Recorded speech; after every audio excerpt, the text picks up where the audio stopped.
हाय रब्बा! अरे नास पीटी! पसीने बहा बहा के पूरे घर में पसीने की बाढ़ को बुलावा दिया है तूने। अरे तो मैं क्या करूं माँ जी, आप ही बताओ। अरे भगवान से गुहार लगाओ के उठा ले मुझे। ये कहानी है अक्षरा की, जिसे शादी के पहले से बहुत पसीना आता है। फिर चाहे वो गर्मी हो या बरसात हो या फिर ठंड हो, शादी तो जैसे तैसे हो जाती है। अक्षरा के पति रणवीर को ये बात पता नहीं होती कि अक्षरा को इतना ज्यादा पसीना आता है, और ना ही उसकी सास कौशल्या और ससुर ब्रिजमोहन को पता था। लेकिन वक्त के साथ साथ कुछ ही दिनों में अक्षरा के पसीने से सभी को काफी दिक्कत होने लगती है। तो चलिए होते हैं रूबरू इस पसीने वाली बहू से। बहू! अरे ओ अक्षरा बहू, कहाँ मर गई? क्या हुआ माँ जी, बोलिए। अक्षरा पसीने से लदी हुई थी और उससे बहुत ज्यादा गंदी बदबू आ रही थी, जिससे सभी अपने नाक पर हाथ रख लेते हैं। हाय रब्बा! इतनी गंदी बदबू तो गटर की भी नहीं आती। सीरियसली यार अक्षरा, तुम्हारे पसीने की बदबू दूर दूर तक आ रही है। तो मैं किसी बर्फीले इग्लू में बैठकर खाना नहीं बना रही हूँ।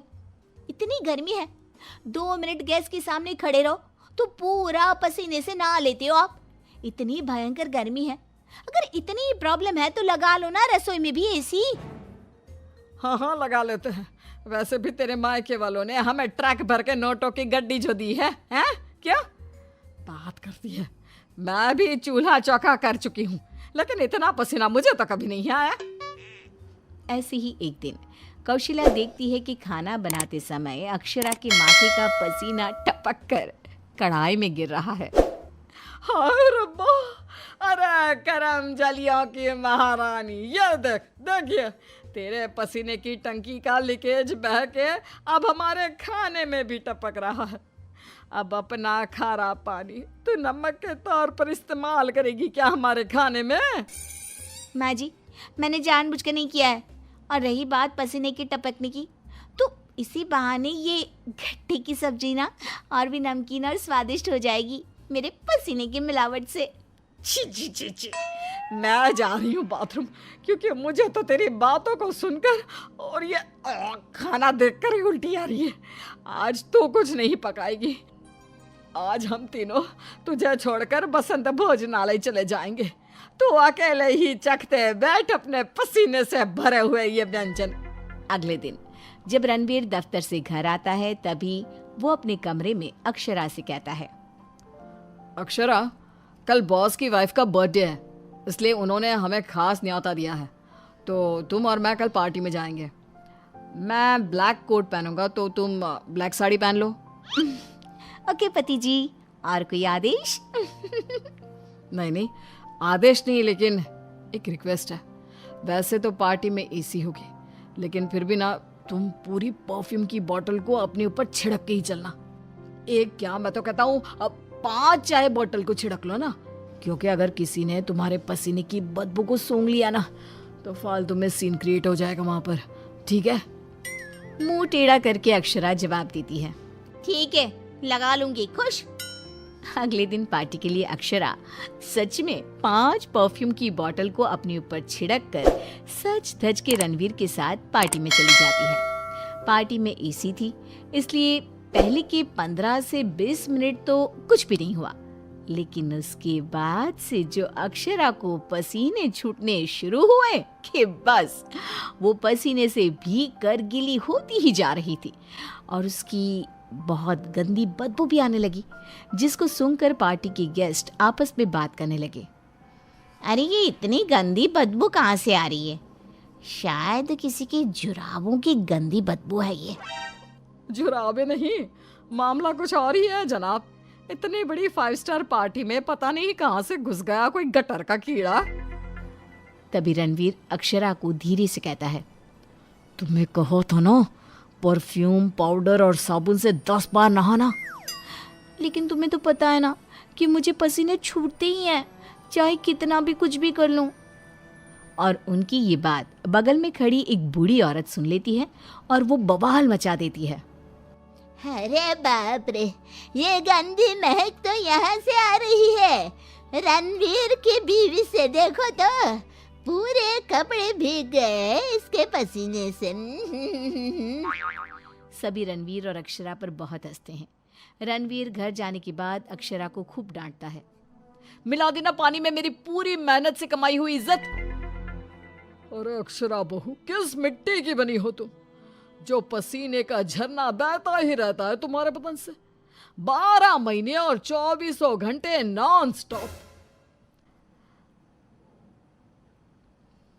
अरे अभी तो इस कलमुहे के कलेजे को ठंडक पड़ी होगी। लोगों के कुंडली में मार्केश दोष होता है, लेकिन हमारी बहू की कुंडली में पसीना दोष है। अक्षरा को अपने ससुराल वालों की बातें सुनकर बहुत बुरा लगता है, लेकिन फिर भी वो कुछ नहीं कहती और अपने पसीने बहने को अपनी गलती मानकर चुप रह जाती है। दिन बीतते जाते हैं, गर्मी का प्रकोप बढ़ते जाता है और अक्षरा के लिए गर्मी और भी बड़ी मुसीबत बन जाती है।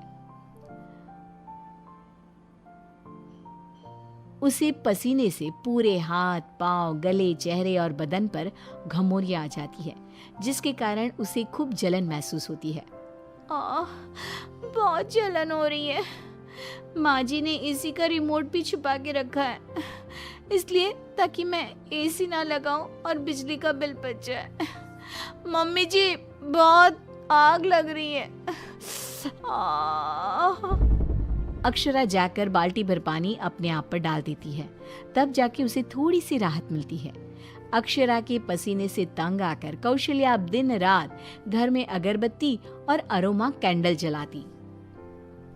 अच्छा हुआ जो रणवीर ने ये खुशबू वाली मोमबत्तियां ला कर दी, इनसे हर जगह अच्छी महक आ रही है। हाँ कौशल्या, बड़ी अच्छी सुगंध है, अगरबत्ती और मोमबत्ती दोनों की भी। लेकिन तभी वहां पर बाजार से सामान लाकर पसीने से लदी हुई अक्षरा आ जाती है और उसके पूरे बदन से बदबू आ रही थी और बाल तो पूरे पसीने से भीग गए थे और फर्श पर पसीने की बूंदें भी टपक रही थी और ये बदबू इतनी तेज होती है कि मोमबत्ती और अगरबत्ती की महक को फेल कर देती है। हाय रब्बा, आ गई करम जली। इसके बदन के पसीने ने तो इतनी महंगी सुगंध वाली मोमबत्ती और अगरबत्ती के खुशबू के दांत भी इकट्ठे कर दिए। बाहर इतनी भीषण गर्मी है मम्मी जी, ऐसा लग रहा है मानो हम किसी ओवन में बंद हो गए हो और केक की तरह बेक हो रहे हो। उफ। दिन ब दिन अक्षरा का पसीना दुश्वार कर देता है सबका जीना। कभी वो सोते समय पूरे बेड के साथ साथ साइड में रखे हुए रणवीर की इम्पोर्टेंट फाइल्स को अपने पसीने से भिगा देती, तो कभी वो गर्मी से अपने बालों में हुए जुओं को गलती से खाने में मिला देती। हाय रब्बा, आज तो हद ही हो गई, खाने में जुए। अक्षरा बस बहुत हुआ, अब और नहीं। अब तुम सीधा अपना बैग पैक करो और अपने मायके शिफ्ट हो जाओ। बिल्कुल सही कह रहा है रणवीर, हमें नहीं चाहिए ऐसी पसीने वाली बहू। अक्षरा रोने लगती है और कहती है, ठीक है मैं चली जाती हूँ, फिर कभी इस घर की दहलीज पार नहीं करूंगी, बाय। अक्षरा रोंदी सूरत लिए घर से निकल जाती है। शाम में जब रणवीर अक्षरा के मायके फोन लगाता है, तब उसे पता चलता है कि अक्षरा तो अब तक घर गई ही नहीं। इस बात को सुनकर रणवीर, कौशल्या और ब्रिज मोहन तीनों डर जाते हैं और चिंताग्रस्त हो जाते हैं। हाय रब्बा, अब कहाँ ढूंढे हम अक्षरा बहू को। मुझे एक जगह पता है मम्मी, जब भी अक्षरा का मूड ऑफ होता है तो वो वहीं पर जाकर बैठती है। रणवीर, कौशल्या और ब्रिज मोहन तीनों एक नदी के किनारे जाते हैं, जहां रात के अंधेरे में अक्षरा नदी की साइड की बेंच पर बैठे हुए बिलख बिलख कर रो रही थी। रणवीर तुरंत जाकर अक्षरा के गले लग जाता है और उससे तीनों माफी मांगते हैं। अक्षरा, हमें माफ कर दो, तुम्हें पसीना आना नेचुरल है, लेकिन तुम जानबूझकर नहीं करती हो ये, और हमने तुम्हें गुस्से में क्या क्या नहीं कहा। हाँ अक्षरा बहू, प्लीज माफ कर दे बेटा। तेरे इस पसीने को ना मैं यूं मिनटों में चुटकी बजाकर आयुर्वेदिक और घरेलू उपायों से भगा दूंगी, तू देखना बेटा। हाँ, और अगर उससे भी ना होए तो मेरे पहचान में मेरा एक डॉक्टर दोस्त है, तुम्हारे इस पसीने की तकलीफ का हम सब मिलकर डट कर सामना करेंगे। Thank you. देर से ही सही आप लोगों को मेरा दर्द समझ में तो आया। मैं बहुत लकी हूँ कि मुझे आप जैसे ससुराल वाले मिले। इस तरह ससुराल वाले आयुर्वेदिक उपायों से अक्षरा के पसीने की तकलीफ को मिटा देते हैं और अब उसे मामूली पसीना ही आता है और वो एक सुखी और चैन भरी जिंदगी बिताने लगती है।